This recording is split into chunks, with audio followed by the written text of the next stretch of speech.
Welcome to my podcast where I talk about all things related to money mindset, finance, business, and investing. My name is Royston Camberbatch, a qualified accountant with over 30 years experience in finance and business. Coming from a very humble background, I have continuously challenged the assumptions and the expectations of what I'm capable of achieving for myself and others. Over the years, I've helped hundreds of entrepreneurs to decipher finance and to make more money and to run highly successful businesses. On this podcast, I will share with you tips, strategies, techniques, and tools that you can use to make more money, manage money better, and to maximize your success.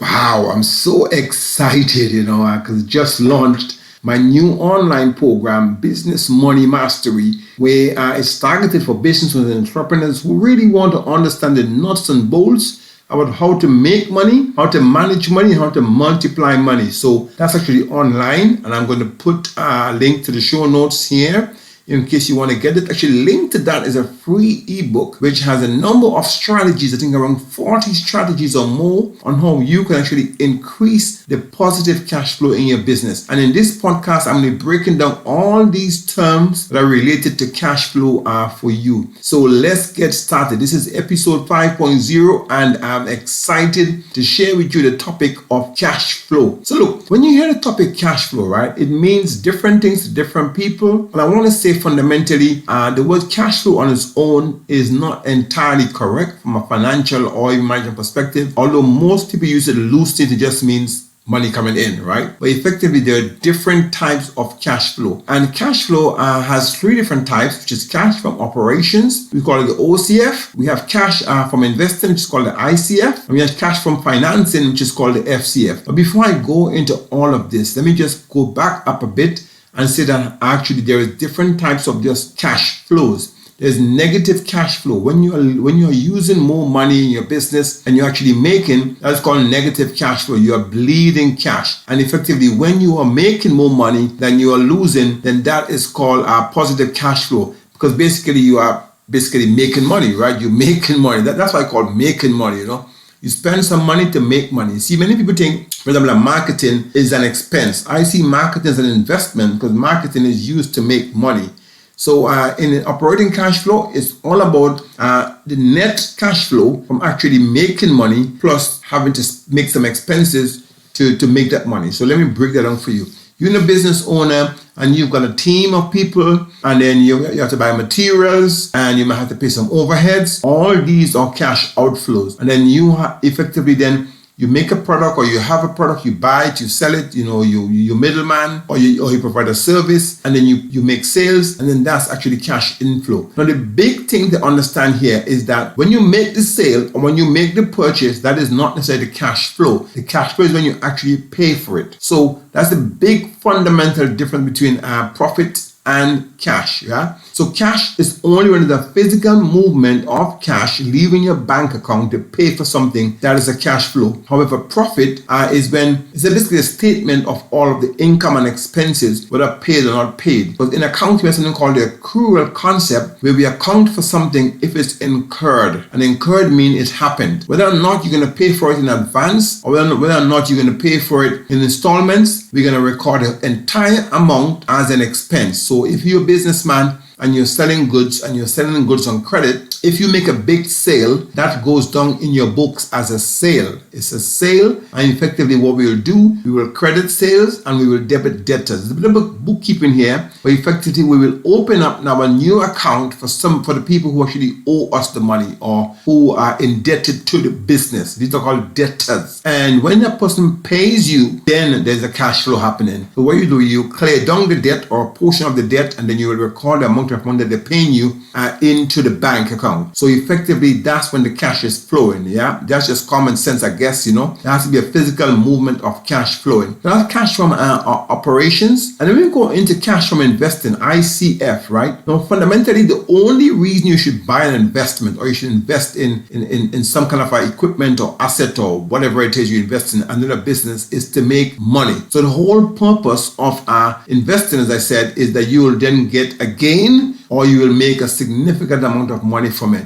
So cash from investing now is where you then taking some money, potentially money you got from operations, or even money you got from debt, or money you got from shareholders, and you're then going to use that to buy equipments. And why you buy the equipments, as I said, I can't continue to reiterate this too much. The whole purpose of an asset is to make money, because many people get it twisted. You don't fully understand the difference between an asset and a liability, you see. That's why, as Robert Kiyosaki said, your house which you live in is not an asset, because your house doesn't make you income. Of course, as I said in my earlier podcast, I'm about equity, and you can use the equity, you can leverage your money to make more money. It's a completely different topic altogether. From a business perspective, liabilities are things that takes money from you, and assets are things that are meant to give you money. So that is really, to be honest, the summary of what is called the investing cash for the ICF.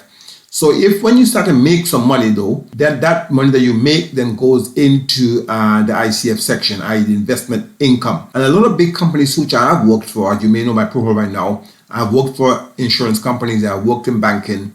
They make their money from basically using money to make money, right? So basically what they do is that when you say in insurance, when you pay the premiums, they take that premium that you pay them, and then they invest your money onto different areas, right? Whether it's stock markets, whether it's properties, many different things that they invest the money, and then they get investment income. By the time you're ready to pay a claim, then they already made some money on the money. Banks do the same thing.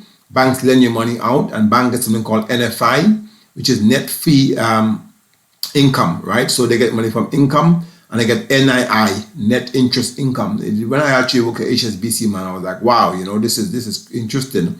Because even at HSBC at the highest level, I'm talking about the P&L, is really NII and NFI. That's the big income that they actually get. You might obviously have various products under that, whether it's mortgages, etc., etc. But the main on the P&L, the big things on the P&L is NFI and NII.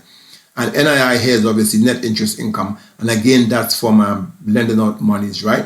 And why am I telling you all that? I'm telling you all that because as a business owner, when you use your money, when you use your asset to make more money, that is going to become an investing cash flow. Yeah, so I'm just going to use an example to kind of bring it in there for you. Now, FCF. FCF is quite important in business because many people don't have money to start a business. When you start a business, you borrow money. That is basically funding. You funded it, and that's a financing cash flow. And that money might come from a bank, which is a debt, or it might come from a shareholder or someone who's a equity holder in your business, and that is effectively equity, And if you put some money in the business called bootstrapping, you put some money in the business, that is also equity, and that is FCF. That's your funding, right? But effectively, you might then pay back the debt, or you might even pay back the shareholders a portion of what you actually what they put in, or you might even pay yourself back. Obviously, if it's a small money, you call it drawings. When I was actually doing this properly for myself and other clients, I used something called director's account to put money in and out and actually save taxes. It's different strategies here, but I'm not going to go into that in great detail right now. But effectively, that's the three cash flow, right? Now, I know I've gone a bit fast there because effectively there are much more terms associated with the cash flow that I actually want to talk about right now, right? So I think we talk about the cash flow statement, yeah? Let's talk about the cash flow forecast. The cash flow forecast is when you decide now, okay, you want to predict your cash flow. And one of my modules in my online program actually is called the prediction cash flow model, or the cash flow prediction model. It's actually a 10-point module where I break down every aspect of how you can then predict your cash flow from payables, receivables, income, investment income. I actually break it down in great detail, even the taxes as well, the operational expenses, even the capex. So I break down all these things in my my module, which is online, as I said earlier, the Business Money Masterclass program. So I encourage you to actually check that out. It's a very, very neat, small amount of kind of investment you have to put in for massive returns and a lot of bonuses as well, right? So do check it out. So I think I mentioned a few of the main terms. We talk about the cash flow forecast. We talk about the cash flow position. The cash flow position is exactly how much money you have right now. That's kind of, I guess, common sense, right? That's the cash flow position. What's important in business, I would say, is to have a cash reserve. Have a nest pot, whereby in case, something is going to go belly up in your business, like a recession, or then something hits like a virus or something like that, and then everything is locked down, for a time as we've had it this year. Effectively, you won't have enough money. You can survive for a year. I mean, not normally we'll say 6 to 12 months. No, I'll probably say 12 to 18 months because this thing is actually going on for some time. So how are you going to have that? Well, clearly, what you need to do is when you're up and running, you need to make sure that you are actually reserving cash. I remember the insurance company I was actually working in insurance. We had something called reserves. It wasn't really reserves per se as reserving cash. It was reserving to make sure that we put aside enough potential money, actually, yes, to pay out for claims, So the whole concept of reserve and reserving, which I learned like 20 years ago, I'm actually saying in your business now, you should be doing what we call reserve accounting. Reserve accounting is that when you make profits, and I'll break down something for you called the free cash flow just now. When you make not just profit, when you have free cash flow, what you do, you take a portion of the free cash flow and says something called cash reserves. You know what I mean? It's a cash account. You can put it in your cash reserve account, which can then obviously be going into something called cash and cash equivalent accounts. And let me talk about those. So again, cash and cash equivalent is like things like money market funds or things on deposit. I remember again when I was working in insurance, my first job in insurance, I was something called what was I called again? A treasury manager, a cash and expenses accountant, cash management and expenses accountant. My first job in 2001, working on Venture Street, I was responsible for about 30 bank accounts, all different currencies, as well as I was responsible for 200, million of investments, and I had to reconcile them. I was also responsible for the relationship with investment managers, banks, custodians as well. So here my job was to really understand everything about the business money. Is the business money reconciled? I was also responsible for things like payables, things like, as I said, running weekly payroll or monthly payroll as it might be. Everything in the business, I was actually responsible for that. So these are some fundamental things that in business you have to control. You have to control exactly how your business is working, right? So I just want to encourage you that in your business to really manage your cash flows and really make sure that your cash flows are under control. Then we have things that I talk about the cash flow statement as well, which is the different sections. And then we have something called the accrual concept, which I also talk about as well. So I think I touched on some of the main concepts here already in this short podcast, but I hope that you can then go away and make sure you manage your cash flow and your cash balances adequately. You want to really predict your cash flow because you want to really understand, okay, do I need money? When do I need money? When might I run out of money? That's so fundamental because if you run out of money, you run out of business, right? And also, if you know in advance how to fund your cash flows, then you may get a better interest rate. So here's the deal. The banks and the lenders are really interested in your cash flow statement because it shows what are your uses and sources of fund. If you're making a lot of money from operations, you're a healthy business. If you are making a lot of, if most of your inflows are coming from funding, then basically, you're just getting money to try to, you kind of almost going bankrupt. You're probably almost like a Blockbuster or one of the Toys R Us. Basically, you get into the stage where you are going to go bankrupt and you just borrowing money to pay debt. That is a bad place to be, even in personal life. Imagine having credit cards and then you have to borrow a loan to pay the monthly interest on the credit card or the monthly balance on the credit card. That is significantly wrong and should never happen in your business. So effectively, what the banks and stuff do, or even the lenders do, they look at your cash flow statement alongside with your balance sheet and they really analyze exactly how are you making cash, how are you using cash. And here's the deal. Your cash flow statement ties in directly with the balance sheet because obviously from operation perspective, you may not pay for all this stuff at right now, right? So when you have an expense and you don't pay for it, that's basically a creditor. And then effectively at some point in time, you're then going to pay the creditor, right?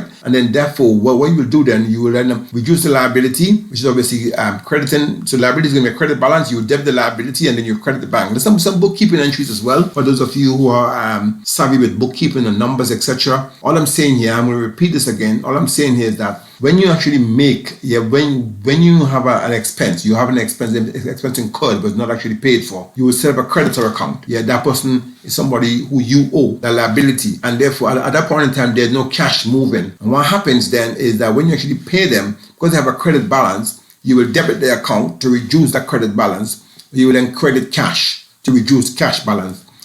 All this is happening on the balance sheet. And even investing as well, when you then go and buy an investment, you would then credit the cash account Yes, and then you debit the investment account, which is an asset. Yes, and financing again happens on the balance sheet. So most of the transactions that are happening on the cash flow statement, you can see the opposite side on the balance sheet, or they're all happening in the balance sheet, and that's why my previous podcast was on the balance sheet, and the balance sheet and the cash flow statement ties in quite neatly. You know what I mean? You can link it back to the P&L. I'll be covering the P&L again in the next podcast. So I hope this kind of helped. And I've given you some really heavy topics here today about the cash flow statement. I've spoken about cash flow and what it means. I've spoken about cash reserves. I've spoken about the cash position. I've spoken about positive and negative cash flow. And I've also broken down the different parts of the cash flow statement. Look, if you want any more details on this, do get in touch with me, Roy at rockmax.com.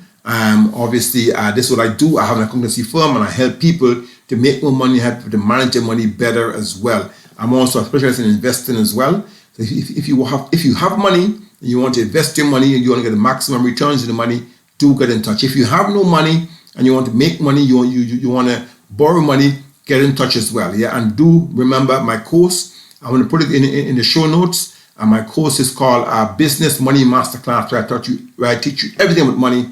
Also written a book as well, which is called Money Management for Entrepreneurs and Business Owners, which are actually on Amazon as well. So if you want to get more insights into money management, then you can obviously get the book, which is called Money Management for Entrepreneurs and Business Owners, or, as I said, look in the show notes and then get the link to this podcast and then hit that course. Inside the course as well, the first thing that you're going to get is actually a book which has, I think, almost 50 strategies on how to increase your cash flow, your positive cash flow, which is the money coming into your operational side, right? So your operational side is where, as I said earlier, where you have all the money coming from sales and you pay all your expenses and overheads. The net balance is obviously should be a positive balance. And I'm showing you in that book how to actually enhance your positive cash flow. So at least if you don't sign for the course, do get the book. It's a free ebook. I'm going to drop the link, as I said, in the show notes, and hopefully you will get that as well. And look, cash is important, because when you run out of cash, you basically run out of business. So I hope you enjoyed this podcast, and I look forward to speaking to you guys very soon. Take care and look after your beautiful selves. Bye-bye. Thank you very much for listening to my podcast. I hope you enjoyed the show. You can find out more about me by Googling my name, Royston Cumberbatch. I'm on all the social media, Facebook, Instagram, and LinkedIn. You can find me on YouTube as Roy Cumberbatch. And if you are listening on YouTube, please hit that subscribe button, or you can find me on my website at www.racmax.com. That's RACMACS.com. It'd be great to hear from you. And do feel free to tell me about any topics you want me to cover on future episodes. Until next time, be good to yourself and others, keep positive, and reaching for your financial goals. Bye-bye.